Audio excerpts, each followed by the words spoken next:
my YouTube channel where we will be learning Unix commands, and we will see how to use the same Unix command in a shell script. So in this session, let's go ahead with a new Unix command which is basename.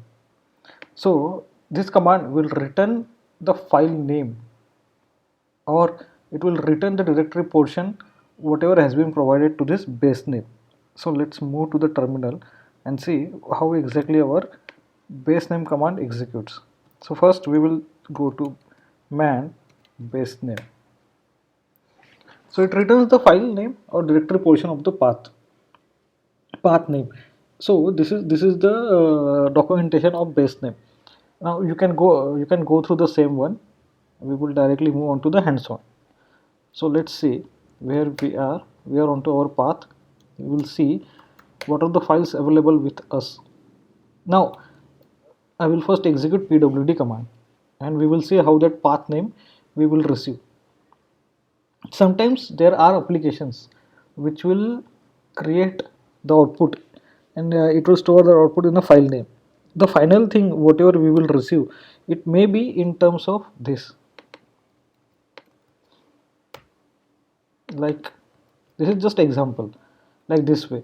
So during that time I won't execute this command. So during that time this command comes useful. We have to use basename, and we have to do like this way. So it will provide that okay, the file name is test.txt. This is how we can extract the file name. Or if we use basename command along with two arguments, the two arguments is like we are providing the file name and then extension. So it will extract only file name from, and it will remove the second argument from this first argument. So we will get only test. What if we don't provide this way? So see the difference. Whatever is the second argument, it will remove that part from the first argument. Previously we gave .txt, so it return only test. Next time we give only txt, so it return test dot, like this way. Most of the time this basename command we will be using with for loop. Most of the time, hardly it will happen that okay, when you are absolutely clear on a specific path, only one file name is getting generated, that time only we will be using straightforward basename command the way I have used this. So let's move on to the scripting, how we are going to use this.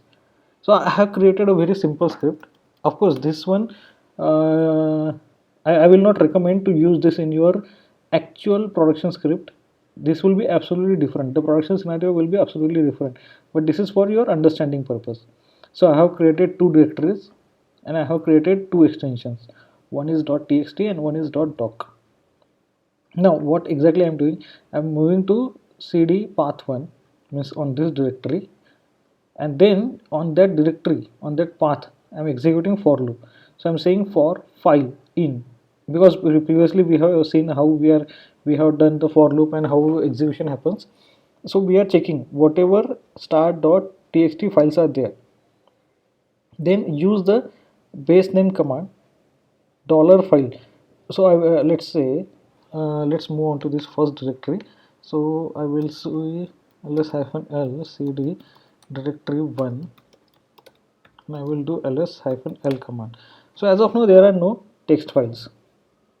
So if text files are there, star.txt, let's say test1.txt, test2.txt, then we are saying extract only file name, whatever is the extension, remove it, assign it to a variable. The variable name is base file name. Then for our confirmation purpose that okay, we are just printing that file name, and then we are saying mv move command, move that file onto second path, whatever is the second path. Here it is. Then we are using the same file name which is without extension.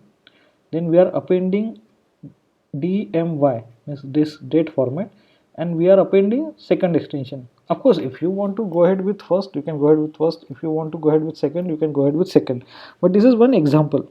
This is how mostly when you have bulk files and you want to change, you want to move it from one directory to another directory and append the date format or change the extension, then this is the way you can do it. So first, if I move to script directory and if I try to execute this script, sh test underscore paste name, then it will say no such file or directory, of course, because there are no files. Star.txt itself means any .txt files itself is not there. So we will move to that path and we will create two test files. We will again create two test files. Now we will first check, okay, we are on correct directory. At the same time we will go to directory 2 also and we will see what are the files available over there.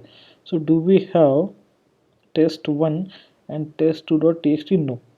And moreover, if you see, none of the files is having that in between dmy format. So even if test1.txt is there, it won't create any problem. So again we will move on to our script directory. Yeah, we have created the files. So I will do one thing, I will just re-execute my sh command. So yes, because of this echo statement, test1.txt, test2.txt, it got printed over here. We will see if the files are available over there. Correct, the files are not available. The doc file was there, but we were not checking this one, so nothing happened to this one. Then we will check directory 2. So yes, test1 and test2, and now extension, instead of txt, doc extension has appeared over here. So test1 underscore, this is the date format which we have utilized. So this is how we have done this with the help of base name in a for loop. When bulk number of files are there, we are moving it from one directory to the other directory and changing doing all these things. So this is how we are going to use the base name. Now see this script, the way I have created a script, this is a very simple straightforward script. In reality this scenario won't be there in production. You will be having a lot of files, lot of subdirectories, so you have to use those find command, that okay, ignore the directories, pick up the files only from first directory, not the subdirectories. Then check whether those files are 2 minutes, 3 minutes, 5 minutes or 15 minutes old or not, whether those files are completely created and available for further processing or not. So those things I have already covered in previous session. Now rather than extending the time of the session and then explaining the same thing again and again, so I just created a simple script and explained it over here. This is how you have to use the base name. I will copy paste this script in GitHub so that you can practice for your own purpose. I hope you have liked this session. Please hit like button on my YouTube channel. Thank you very much.